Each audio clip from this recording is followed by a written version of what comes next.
Hey, what's up everybody? This is my video response to the Wrestling Roundtable's recent episode they posted on YouTube,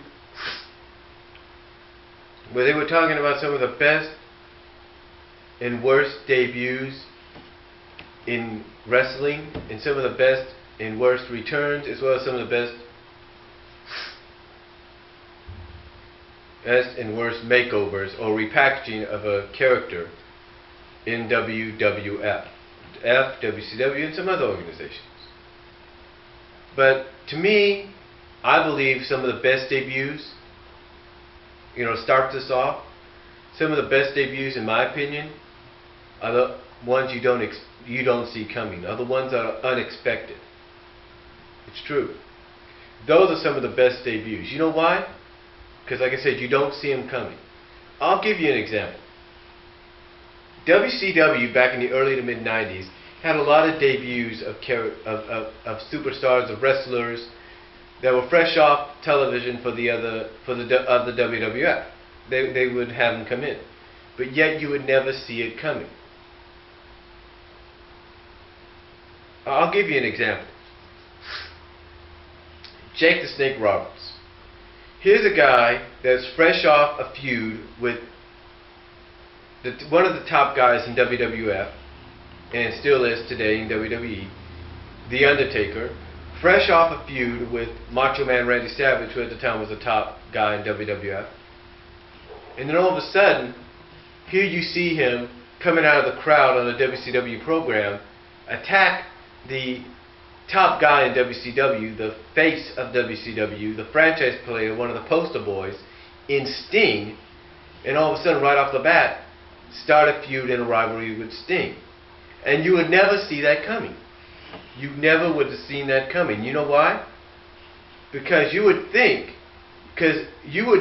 being someone that would probably watch WWF programming more so than WCW, you wouldn't think someone like Jake Roberts would leave to go to the competition, but yet he did. Yet he did, and nobody saw it coming, because unlike today, you didn't have an internet wrestling community where you could just go online and read about, oh, Jake Roberts is going to go to this company or something like that, so expect his debut soon. You wouldn't expect that. You wouldn't read about it. You wouldn't know about it back then, because you wouldn't have that access. I mean, think about it. Think about it this way. You're a loyal WWE viewer, and yet occasionally you'll switch over to some of the competition and see what they're about, and all of a sudden you switch over to WCW and you see Jake Roberts there in a feud, doing a promo about a feud he has with Sting. And you're thinking, what the hell? Because you wouldn't have expected it. You didn't see it coming. And the same could be said for other wrestlers, like Ray Traylor, who is known to many fans as the Big Boss Man. Nobody would have saw him going to WCW under the Boss name, and then under the Guardian Angel name, and then back to being Big Bubba like he was in the previous NWA days.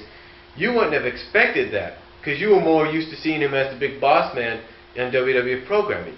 You didn't expect to see that happen, yet it happened. Same with the British Bulldog, Davey Boy Smith.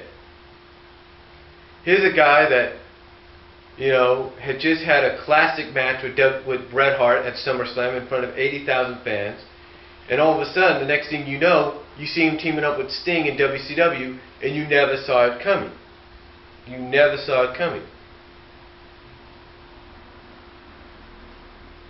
And to me, those are some of the best debuts, not some of the best surprises, because, again, like I said, if you're more of a WWF viewer, and you're suddenly switching over and just seeing what WCW has to offer, and you see all these guys like Bulldog and Roberts and Bossman competing in WCW, you're thinking to yourself, well, wait a minute, I just thought I saw that.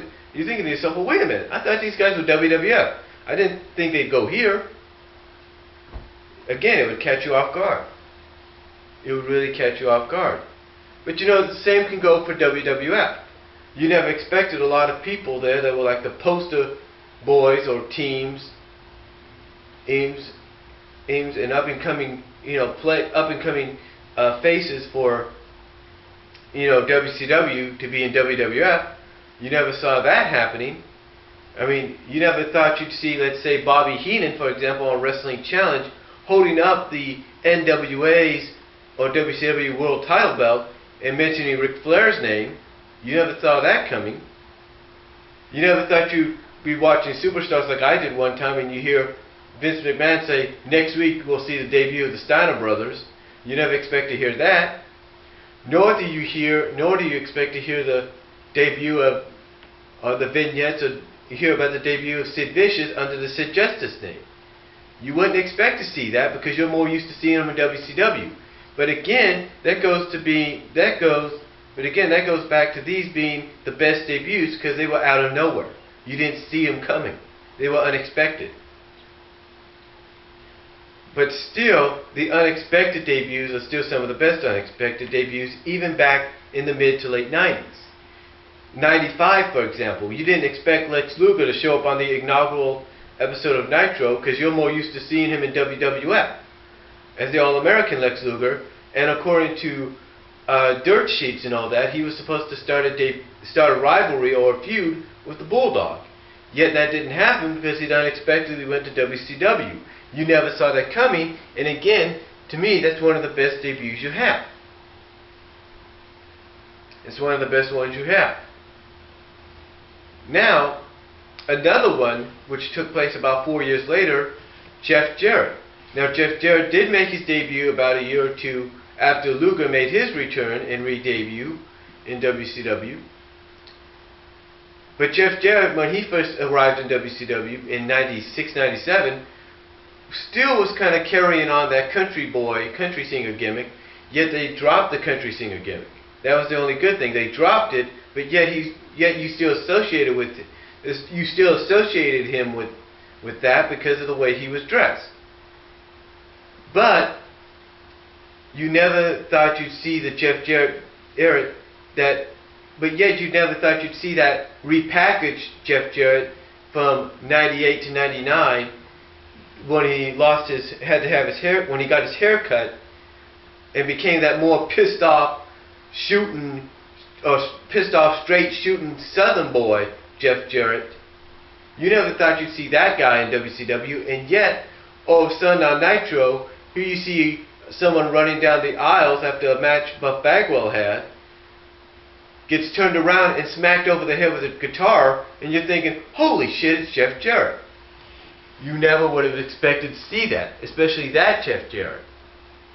You never would have expected that, because here's the pissed off Jeff Jarrett coming off a feud just recently with China, who was a top face, or a top player, who was a top face, if you will, in WWF. And yet here's Jeff Jarrett 24 hours later showing up on Nitro and bashing Buff Bagwell on the head with a guitar. You never saw that coming. Never. And the same could be said for WWF. You never expected to see Paul White, the Big Show, show up in WWF, because a few weeks before he was on WCW Thunder, loses a match, gets beat down by the NWO, and you would expect, well, that's happened before. He's going to come back and he's going to stand up for WCW and he's going to help beat down the NWO. That doesn't happen, because what happens? All of a sudden he shows up on St. Valentine's Day Massacre pay-per-view, a WWF pay-per-view, and accidentally helps Steve Austin beat Vince McMahon in a steel cage. And again, you never saw it coming because you thought he would make a return to WCW and fight against the NWO, yet that didn't happen. Same can be said for Chris Jericho. You never saw Chris Jericho go into WWF. You thought, oh, maybe he's just out with an injury and all that. And yet all of a sudden, you see this promo for this countdown clock. It goes off and finally counts down in August of '99, and here's Chris Jericho. You never saw it coming until you saw the name. Another unexpected debut would be the Radicals. Eddie Guerrero, Chris Benoit, Dean Malenko, Perry Saturn. You never would have expected to see them debut and sit in the front row on a Monday Night Raw. You didn't see that coming, because recently Benoit was given the World Championship in WCW. But yet you never saw that. You never saw him coming to WWF about a week or two later, and yet all of a sudden, here they are sitting in the front row. And again, you never saw it coming. And again, that goes back to that being one of the best debuts because it was unexpected. You never saw it coming. You never saw it coming. You know. And I'm not saying that WWF or TNA or even Ring of Honor can't pull off the unexpected debuts and returns without people knowing nowadays, because they can do it. I mean, 2006, nobody knew that Kurt Angle was going to TNA. Nobody saw it. Last time they saw him was in WWF performing for ECW.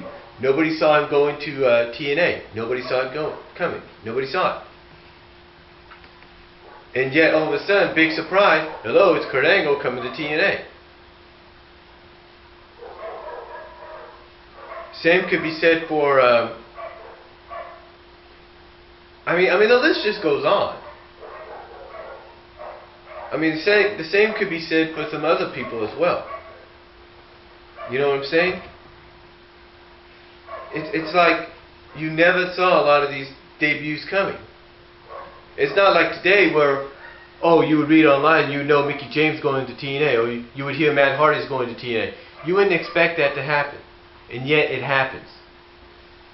But even companies can have some of the best debuts and unexpected debuts, even today, can happen when a company does it to itself. I mean, earlier this year, we never thought we'd see the Nexus debut. We never thought we'd see them debut. And yet, all of a sudden, here's all these guys off NXT Season 1 debuting as a group. Never saw it coming. You know what I'm saying? That was unexpected. I mean, it's just a lot of these things you wouldn't see coming, and yet, here they, even back then, and even now, here they are, all of a sudden happening. You know what I'm saying? You never would have thought that would happen. But as far as the worst debuts and returns, I can't really name much. But I'll come back in part 2 and see if I can name some.